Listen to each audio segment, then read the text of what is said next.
Good morning ಡಿಯಕ್ಷನ್ friends. ಇದು ನನ್ನ 20ನೇ video. ಈಗಾಗಲೇ ನಾನು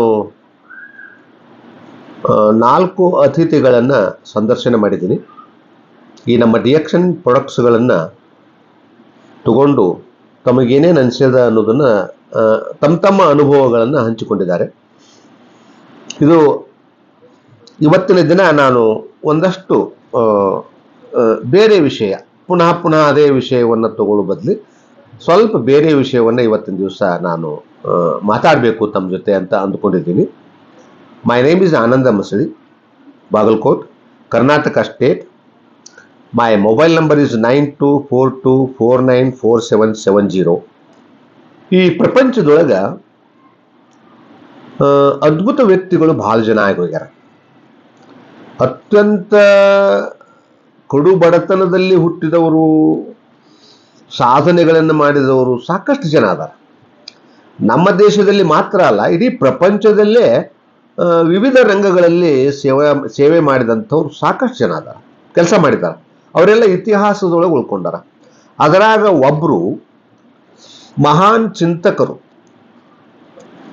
ಒಬ್ಬ ತತ್ವಜ್ಞಾನದ ಮೇಲೆ ಅಥವಾ ಮನೋವಿಜ್ಞಾನದ ಮೇಲೆ ಅಥವಾ ಮನುಷ್ಯನ ನಡವಳಿಕೆಗಳ ಮೇಲೆ, ಆಚಾರ ವಿಚಾರಗಳ ಮೇಲೆ ಅಧ್ಯಯನವನ್ನು ಮಾಡಿ ಅತ್ಯಂತ ಪ್ರಬಲವಾಗಿ, ಅದ್ಭುತವಾಗಿ ತಮ್ಮ ಕೆಲಸವನ್ನು ಮಾಡಿ ಇಡೀ ಪ್ರಪಂಚದೊಳಗೆ ಹೆಸರು ಮಾಡಿ ಹೋದಂಥ ಒಬ್ಬ ವ್ಯಕ್ತಿಯ ಪರಿಚಯವನ್ನು ಇವತ್ತಿನ ದಿವಸ ಮಾಡ್ತಾ ಇದ್ದೀನಿ ನಾನು. ಅವ್ರ ಹೆಸರು ಜಿದ್ದು ಕೃಷ್ಣಮೂರ್ತಿ ಅಂತ. ಅವರು ಹುಟ್ಟಿದ್ದು 11 ಮೇ 1895, ಮದನಪಲ್ಲಿ ಒಳಗೆ ಅವರು ಹುಟ್ಟಿದ್ರು. 1895. ಮತ್ತು ಅವರು ನಿಧನರಾಗಿದ್ದು 17 ಫೆಬ್ರವರಿ 1986. 1986, ಹೆಚ್ಚು ಕಮ್ಮಿ 90 ವರ್ಷ ಪೂರ್ಣ ಅವರು ಬದುಕಿದ್ರು ಅಂತ ಕಂಡು ಬರ್ತದೆ. ಅವರು ನಿಧನರಾಗಿದ್ದು ಓಜಾಯಿ ಅನ್ನುವಂಥ ಪ್ರದೇಶ, ಅದು ಕ್ಯಾಲಿಫೋರ್ನಿಯಾದೊಳಗೆ ಬರ್ತದೆ, ಅಂದರೆ ಯುನೈಟೆಡ್ ಸ್ಟೇಟ್ಸ್ದೊಳಗೆ ಬರ್ತದೆ. ಅಲ್ಲಿ ಅವರು ನಿಧನರಾದರು. ಮದನಪಲ್ಲಿಯಲ್ಲಿ ಹುಟ್ಟಿದ್ದು. ಇನ್ನು ಅವರು ಒಂದು ಸಂಶೋಧನೆಯನ್ನು, ಒಂದು ಈ ಫೌಂಡೇಶನ್ ಮಾಡಿದ್ರು, ಕೃಷ್ಣಮೂರ್ತಿ ಫೌಂಡೇಶನ್ ಅಂತ ತಿಳ್ಕೊಂಡು. ಅದರ ಮುಖಾಂತರ ಜನರಿಗೆ ಅವರು ತಿಳುವಳಿಕೆಯನ್ನು ಕೊಡ್ತಿದ್ರು, ಪಾಠವನ್ನು ಹೇಳ್ತಿದ್ರು, ಡಿಸ್ಕಷನ್ ಮಾಡ್ತಿದ್ರು, ಚಿಂತನೆಯನ್ನು ಮಾಡ್ತಿದ್ರು. ಅವರು ಶಾಲೆ ಕಲಿತದ್ದು ಪ್ಯಾರಿಸ್ನೊಳಗೆ ಸ್ಟೋರ್ಬೋನ್ನೆ ಯೂನಿವರ್ಸಿಟಿ ಅನ್ನುವಲ್ಲಿ ಅವರು ತಮ್ಮ ಅಭ್ಯಾಸವನ್ನು ಮಾಡಿದರು. ಅವರೊಬ್ಬ ಮಹಾನ್ ಚಿಂತಕರು, ಸಣ್ಣ ಪುಟ್ಟ ಚಿಂತಕರಲ್ಲ ಅವರು. ಅವರು ತತ್ವಜ್ಞಾನಕ್ಕೆ ಸಂಬಂಧಪಟ್ಟಂಗ, ಮನೋವಿಜ್ಞಾನಕ್ಕೆ ಸಂಬಂಧಪಟ್ಟಂಗ ಮತ್ತು ಮನುಷ್ಯನ ಆಚಾರ ವಿಚಾರಗಳಿಗೆ ಸಂಬಂಧಪಟ್ಟಂಗ ಸಾಕಷ್ಟು ಗ್ರಂಥಗಳನ್ನು ಕೂಡ ರಚನೆ ಮಾಡಿದರು. ಆಮೇಲೆ ಅವ್ರ ಮಾತುಗಳನ್ನ ಕೇಳಲಿಕ್ಕೆ ಜನ ಕೂಡ್ತಿದ್ರು. ಜಗತ್ತಿನ 100 ದೇಶಗಳಲ್ಲಿ ಅವರ ಈ ಕೃಷ್ಣಮೂರ್ತಿ ಫೌಂಡೇಶನ್ ಇತ್ತು. ಜಿದ್ದು ಕೃಷ್ಣಮೂರ್ತಿ ಅವರು ಒಂದು ಮಾತು ಹೇಳ್ತಾರೆ. ಏನು ಹೇಳ್ತಾರಪ್ಪ ಅಂತಂದ್ರೆ, ಒಂದು ಅದ್ಭುತವಾದಂತಹ ಮಾತನ್ನು ಹೇಳ್ತಾರೆ ಅವರು. ಅದನ್ನು ನಾವು ಪ್ರತಿಯೊಬ್ಬರು ಗಮನವಿಡಬೇಕು. ಅವರ ಮಾತುಗಳು ಎಷ್ಟೊಂದು ಆಳವಾಗಿರ್ತಿದ್ವು ಅಂದ್ರೆ ಸಾಮಾನ್ಯ ಜನರಿಗೆ ಅರ್ಥ ಆಗ್ತಿದ್ದಿಲ್ಲ. ಅವರು ಸಹಜವಾಗಿ ಸರಳವಾಗಿ ಹೇಳಿದ್ರು ಕೂಡ ಸಾಮಾನ್ಯ ಜನರಿಗೆ ಅವ್ರು ಹೇಳೋದು ಅರ್ಥ ಆಗ್ತಿದ್ದಿಲ್ಲ. ಯಾಕಂದ್ರೆ ಸಾಮಾನ್ಯ ಜನರ ತಿಳುವಳಿಕೆ ಮಟ್ಟ ಬಹಳ ಕಮ್ಮಿ ಇರ್ತದೆ. ಅವ್ರು ಬಹಳಷ್ಟು ದ್ವಂದ್ವಗಳಲ್ಲಿ ಸಿಕ್ಕಾಕೊಂಡಿರ್ತಾರೆ. ನೇರವಾದ ಆಲೋಚನೆ ಅವರಲ್ಲಿ ಇಲ್ಲದೆ ಇರೋದ್ರಿಂದ ಅವ್ರಿಗೆ ಇವ್ರು ಹೇಳೋದು ಅರ್ಥ ಆಗ್ತಾ ಇರಂಗಿಲ್ಲ ಎಷ್ಟೋ ಸಾರಿ. ನಮ್ಮ ತಂದೆ ಜೀವಣ್ಣ ಮಸಳಿ ಅವರು ಈಗ ಸುಮಾರು ಒಂದು 25-30 ವರ್ಷಗಳ ಹಿಂದೆ ನಮ್ಮ ಈ ಜಿದ್ದು ಕೃಷ್ಣಮೂರ್ತಿಯವರ ಒಂದು ಗ್ರಂಥವನ್ನ ಬೆಂಗಳೂರಿನಿಂದ ತಗೊಂಡ್ಬಂದ್ರು ನೋಡ್ರಿ. ಬೆಂಗಳೂರಿನಿಂದ ತಗೊಂಡ್ಬಂದ್ರು. ಅದರ ಹೆಸರು ಆಂತರಿಕ ಬಿಡುಗಡೆ ಹಾಗೂ ಬಾಹ್ಯ ಬಿಡುಗಡೆ ಅಂತ. ಆಂತರಿಕ ಹಾಗೂ ಬಾಹ್ಯ ಬಿಡುಗಡೆ ಅಂತ ಅಂದ್ರೆ ನಮ್ಮ ಮನಸ್ಸಿನ ಒಳಗ ಮತ್ತು ಹೊರಗ ಎರಡರಿಂದ ಬಿಡುಗಡೆಯನ್ನು ಹೊಂದಬೇಕಲ್ಲ ನಾವು.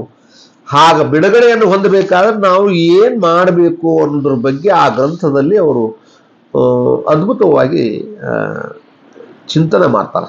ಅವರೊಬ್ಬ ಮಹಾನ್ ಚಿಂತಕರು. ಅವರು ಆ ಚಿಂತನೆಯನ್ನು ಮಾಡ್ತಾರಲ್ಲ, ಆ ಗ್ರಂಥ ಓದಿದ್ರೆ ಬಹಳ ಜನರಿಗೆ ಸರಿಯಾಗಿ ಅರ್ಥ ಆಗುದಿಲ್ಲ. ಯಾಕಂದ್ರೆ ಅವ್ರು ಬಹಳ ಸಹಜವಾಗಿ ಅದ್ಭುತವಾಗಿ ವಿವರಣೆಯನ್ನು ಹೇಳ್ತಾರೆ. ಒಂದು ಎಕ್ಸಾಂಪಲ್ ಹೇಳ್ಬೇಕಪ್ಪ ಅಂದ್ರೆ ಅವರು ಏನು ಹೇಳ್ತಿದ್ರು ಅಂತಂದ್ರ, ಯಾವುದೇ ಸಮಸ್ಯೆಯನ್ನ ನೇರವಾಗಿ ಪ್ರಾಮಾಣಿಕವಾಗಿ ಎದುರಿಸು, ಪರಿಹಾರಗಳು ತಾನೇ ತಾನಾಗಿ ಹುಟ್ಟಿಕೊಳ್ಳುತ್ತವೆ ಅಂತ ಹೇಳ್ತಿದ್ರು. ನೋಡ್ರಿ, you have to face the problem as it is, it will create the solution ಅಂತ ಅವ್ರು ಹೇಳ್ತಿದ್ರು. ಅವ್ರ ಗ್ರಂಥಗಳೆಲ್ಲ ಸಾಮಾನ್ಯವಾಗಿ ಇಂಗ್ಲಿಷ್ನಲ್ಲಿ ಬಂದಿದ್ದವು. ಅವುಗಳಲ್ಲಿ ಕೆಲವರು ಲೇಖಕರು ಕನ್ನಡದಲ್ಲಿ ಕೂಡ ಮಾಡಿದ್ದಾರೆ. ಅವ್ರ ಫಾಲೋವರ್ಸ್ ಬಹಳ ಜನ ಅದಾರ ಜಗತ್ತಿನಲ್ಲಿ. ಬಟ್ ಗೊತ್ತಿಲ್ಲ, ಜಿದ್ದು ಕೃಷ್ಣಮೂರ್ತಿ ಅವರ ಹೆಸರನ್ನ ಬಹಳ ಜನ ಕೇಳಿಲ್ಲ. ಈಗ ನಾನೇನು ಮಾತಾಡ್ತಾ ಇದ್ದೀನಿ, ಇದನ್ನು ತಾವೇನು ನೋಡ್ತಾ ಇದ್ದೀರಲ್ಲ ವೀಕ್ಷಕರು, ನಿಮ್ಮಲ್ಲಿ ಕೂಡ ಸದಾ ನಾನು ತಿಳಿದ ಮಟ್ಟಿಗೆ 180ರಿಂದ 90 ಮಂದಿ ಗೊತ್ತಿಲ್ಲ ಅಂತ ನಾ ತಿಳ್ಕೊಂಡಿದ್ದೀನಿ ಜಿದ್ದು ಕೃಷ್ಣಮೂರ್ತಿ ಅವರು. ಆದ್ರೆ ಅವರ ಚಿಂತನೆಗಳು ಮಹಾನ್ ಚಿಂತನೆಗಳು. ಅಂದ್ರೆ ಬದುಕಿನಲ್ಲಿ ಸೋತು ಹೋಗಿ, ಬದುಕಿನಲ್ಲಿ ದುಃಖವನ್ನ ಅನುಭವಿಸಿ, ಬದುಕಿನಲ್ಲಿ ಕಷ್ಟವನ್ನ ಅನುಭವಿಸಿ, ಮನುಷ್ಯ ಇನ್ನೇನು ನನ್ನ ದಾರಿ ಎಲ್ಲ ಬಂದಾಗಿಬಿಡ್ತಲ್ಲ ಅನ್ನೋ ಹೊತ್ತಿನೊಳಗ ಇಂಥವ್ರ ವಿಚಾರಗಳನ್ನ ನಾವೇನಾದ್ರೂ ಓದಿದ್ರೆ ಅಲ್ಲಿ ನಮಗೆ ಪರಿಹಾರ ಸಿಗುತ್ತೆ ನೋಡ್ರಿ, ಬದುಕಲಿಕ್ಕೆ ಪರಿಹಾರ ಸಿಗುತ್ತೆ. ಅದಕ್ಕೆ ಜಿದ್ದು ಕೃಷ್ಣಮೂರ್ತಿ ಅವರು ಯಾವುದೇ ಸಮಸ್ಯೆಯನ್ನ ನೇರವಾಗಿ ಪ್ರಾಮಾಣಿಕವಾಗಿ ಎದುರಿಸು, ಪರಿಹಾರಗಳು ತಾನೇ ತಾನಾಗಿ ಹುಟ್ಟಿಕೊಳ್ಳುತ್ತವೆ ಅಂತ ಹೇಳ್ತಿದ್ರು. ಇದರ ಅರ್ಥ ಏನಂದ್ರ, ನಿಮಗೆ ಏನಾದ್ರೂ ಸಮಸ್ಯೆಗಳು ಬಂದಾಗ ನೀವು ಅದನ್ನು ಎದುರಿಸಬೇಕು, ಅದನ್ನು ಫೇಸ್ ಮಾಡ್ಬೇಕಂತಾರ ಅವ್ರು. ಆಸ್ ಇಟ್ ಈಸ್ ಫೇಸ್ ಮಾಡ್ಬೇಕು, ಆದ್ರೆ ಅದಕ್ಕೆ ಪರಿಹಾರ ಹುಡುಕ್ಲಿಕ್ಕೆ ಹೋಗ್ಬಾರ್ದು ಅಂತ ಹೇಳ್ತಾರ ಅವ್ರು. ನೋಡಿ ಎಷ್ಟು ಮಜಾ ಐತೆ. ನೀವು ನಿಮ್ಮ ಪರಿಹಾರಗಳನ್ನ ಹುಡುಕ್ಲಿಕ್ಕೆ ಹೋಗ್ಬೇಡ್ರಿ, ಸುಮ್ಮನೆ ಅದನ್ನು ಎದುರಿಸ್ರಿ, ಫೇಸ್ ಮಾಡ್ರಿ. ನೀವೇನಾರ ಪರಿಹಾರಗಳನ್ನು ಹುಡುಕ್ಲಿಕ್ಕೆ ಹೋದ್ರಿ ಅಂದ್ರ ನಿಮ್ಮ ಪರಿಹಾರಗಳು ಎಷ್ಟೊಂದು ಅಪಾಯಕಾರಿಯಾಗಿರ್ತಾವಪ್ಪ ಅಂದ್ರ ನಿಮ್ಮ ಪರಿಹಾರಗಳಿಗೆ, ಒಂದೊಂದು ಪರಿಹಾರಗಳಿಗೆ 2-3 ಸಮಸ್ಯೆಗಳು ಮತ್ತೆ ಹುಟ್ಕೋತಾವತ್ ನೋಡ್ರಿ. ಅಂದ್ರ ನೀವು ಹುಡುಕುವ ಪರಿಹಾರಗಳನ್ನು ನೀವು ಹುಡುಕ್ಲಿಕ್ಕೆ ಹೊರಟ್ರಪ್ಪ ಅಂದ್ರ ಅವಾಗ ನೀವು ಹುಡುಕುವ ಒಂದೊಂದು ಪರಿಹಾರಕ್ಕೆ ಮತ್ತೆ 2-3 ಸಮಸ್ಯೆಗಳು ಹುಟ್ಕೋತಾವಂತ.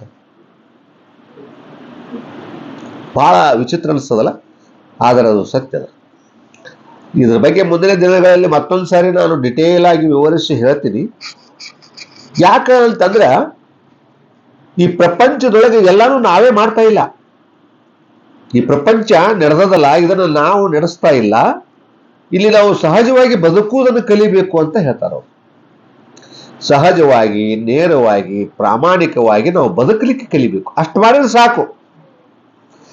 ಮಾಡಿದ್ರೆ ಸಾಕು, ಉಳಿದದ್ದೆಲ್ಲ ತಾನೇ ಸರಿ ಹೋಗ್ತದೆ ಅಂತ ಹೇಳ್ತಾರವರು. ಅಂಥ ಒಂದು ಅದ್ಭುತ ವಿಚಾರವಾದಿಯವರು. ನಾವೇನಾರ ಪರಿಹಾರ ಹುಡುಕ್ಲಿಕ್ಕೆ ಹೋದ್ವಪ್ಪ ಅಂದ್ರೆ ಒಂದೊಂದು ಪರಿಹಾರಕ್ಕೆ 2-3 ಸಮಸ್ಯೆಗಳು. ಹಿಂಗಾಗಿ ನಾವೆಲ್ಲ ಸಾಮಾನ್ಯ ಜನಗಳು ಬದುಕಿನಲ್ಲಿ ಸುಮ್ಮನೆ ಏನೋ ಒಂದು ತಪ್ಪು ಮಾಡ್ತೀವಿ, ಅದಕ್ಕೊಂದು ಏನೋ ಪರಿಹಾರ ಹುಡುಕ್ಲಿಕ್ಕೆ ಹೋಗ್ತೀವಿ, ಮತ್ತೆ ಅದಕ್ಕೊಂದು 2-3 ಸಮಸ್ಯೆಗಳು ಹುಟ್ಕೋತಾವು, ಮತ್ತೆ ಅದನ್ನು ಬಿಡಿಸ್ಲಿಕ್ಕೆ ಹೋಗ್ತೀವಿ. ಅಲ್ಲೇ ಪರಿಹಾರಗಳು, ಸಮಸ್ಯೆಗಳು ಪರಿಹಾರಗಳು, ಅದರಲ್ಲೇ ಬಿದ್ದು ಹೊರಳಾಡ್ತಾ ಇರ್ತೀವಿ. ಶಿಂಬಳದೊಳಗಿನ ನೊಣ ಹೆಂಗ ಹಾರಾಡ್ತಿರ್ತಲ್ಲ, ಒದ್ದಾಡ್ತಿರ್ತಲ್ಲ, ಆ ಥರ ನಾವು ಈ ಸಮಸ್ಯೆಗಳು ಪರಿಹಾರಗಳು ಸಮಸ್ಯೆಗಳು, ಈ ಪರಿಹಾರಗಳು ಸಮಸ್ಯೆಗಳು ಪರಿಹಾರಗಳು ಅನ್ನೋ ಗದ್ದಲದೊಳಗ ನಾವು ಹೇಗೆ ಬದುಕಬೇಕು ಅನ್ನೋದನ್ನ ಮರ್ತಿರ್ತೀವಿ ನಾವು. ಅದಕ್ಕೆ ನಾವು ಸತ್ಯ, ಧರ್ಮ, ಶಾಂತಿ, ಪ್ರೇಮ, ಅಹಿಂಸೆ ಈ 5 ತತ್ವಗಳನ್ನ ನಾವು ಪ್ರಾಮಾಣಿಕವಾಗಿ ಪಾಲಿಸಿದ್ವಿ ಅಂದ್ರೆ ಈಗ ಉದಾಹರಣೆಗೆ ಗೋವು, ಆಕಳು, ಗೋಮಾತೆ ಅಂತ ಹೇಳ್ತೀವಲ್ಲ, ಅದರ 4 ಕಾಲುಗಳು ಮತ್ತು 1 ಬಾಲ, 5 ಆದವಲ್ಲ. ಸತ್ಯ, ಧರ್ಮ, ಶಾಂತಿ, ಪ್ರೇಮ, ಅಹಿಂಸೆ ಈ 5 ತತ್ವಗಳನ್ನು ನಾವು ಕಾಯ, ವಾಚ, ಮನಸ್ಸ ಪಾಲಿಸಿದ್ವಿ ಅಂತಂದ್ರ ಬಹಳ ತಲೆ ಕೆಡಿಸಿಕೊಳ್ಳೋ ಅವಶ್ಯಕತೆನೇ ಇಲ್ಲ. ಎಲ್ಲ ತಾನೇ ಸರಿಯಾಗಿ ಹೋಗ್ಬಿಡ್ತದೆ. ಬಹಳ ಜನ ಏನ್ ತಿಳ್ಕೊಂಡಾರ, ನಾವೇನಾರ ಮಾಡಬೇಕು, ಅದಕ್ಕೊಂದು ಪರಿಹಾರ ಮಾಡಬೇಕು, ಇದಕ್ಕೊಂದು ಬಹಳ ವಿಚಿತ್ರ ತಲೆ ಓಡಿಸ್ತಿರ್ತಾರ. ಜನ ಸಾಮಾನ್ಯವಾಗಿ ಹಾಗೆ ಆಲೋಚನೆ ಮಾಡ್ತಿರ್ತಾರೆ. ನಮ್ಮ ಬುದ್ಧಿನ ಅಷ್ಟಿರ್ತದೆ. ನಾವೇನ್ ಮಾಡ್ತೀವಿ, ಯಾರಿಗಾರ ಒಂದು ನೌಕರಿ ಕೊಡ್ಸಿವಿ ಅಂದ್ರೆ ಅವ್ರಿಗೆ ನಾನು ನೌಕರಿ ಕೊಡ್ಸಿದ್ ನೋಡು ಅಂತೀವಿ. ನಮ್ಮಿಂದ ಯಾರಿಗಾರ ಸಮಸ್ಯೆ ಆತಂದ್ರೆ ಏನ್ರಿ ಪಾಪ ಅವ್ರದ್ದು ಬ್ಯಾಡ್ ಲಕ್ ನೋಡ್ರಿ, ದೇವ್ರು ಯಾಕೋ ಅವ್ರಿಗೆ ಹಿಂಗ್ ಮಾಡಿದ್ ನೋಡ್ರಿ ಅಂತ ದೇವ್ರ ಮೇಲೆ ಹಾಕ್ತಿವಿ. ಅವಾಗ ಏನಾರ ಒಳ್ಳೇದು ಮಾಡಿದ್ವಿ ಅಂದ್ರೆ ಅದನ್ನ ನಾ ಮಾಡಿದ ಅಂತ ಹೇಳ್ತೀವಿ. ಏನಾರ ಒಂದು ನಮ್ಮಿಂದ ಕೆಟ್ಟದ್ದಾತಂದ್ರೆ ದೇವ್ರು ಯಾಕೋ ನಮ್ಗೆ ಹಿಂಗ್ ಮಾಡಿದ್ ನೋಡ್ರಿ, ಬಹಳ ಅನ್ಯಾಯ ಆತ್ರಿ ಅಂತ ಅಂತೀವಿ. ಇದರ ಬಗ್ಗೆ ಇನ್ನೂ ಮುಂದಿನ ದಿನಮಾನಗಳಲ್ಲಿ ಹೆಚ್ಚಿಗೆ ಚೆನ್ನಾಗಿ ನಾವು ವಿಚಾರ ಮಂಥನ ಮಾಡೋಣ ಅಂತ ಹೇಳ್ತಾ, ದಯವಿಟ್ಟು ಯಾರು ಸಬ್ಸ್ಕ್ರೈಬ್ ಆಗಿಲ್ಲ ದಯವಿಟ್ಟು ಸಬ್ಸ್ಕ್ರೈಬ್ ಆಗ್ರಿ. ಆಮೇಲೆ ಬೇರೆಯವ್ರಿಗೂ ಸಬ್ಸ್ಕ್ರೈಬ್ ಆಗ್ಲಿಕ್ಕೆ ಹೇಳ್ರಿ. ಆಮೇಲೆ ಲೈಕ್ ಮಾಡ್ರಿ, ಶೇರ್ ಮಾಡ್ರಿ ಅಂತ ಹೇಳ್ತಾ ಸಪೋರ್ಟ್ ಮಾಡ್ರಿ ಅಂತ ನಾನು ರಿಕ್ವೆಸ್ಟ್ ಮಾಡ್ಕೊತೀನಿ. Thank you sir, thank you very much.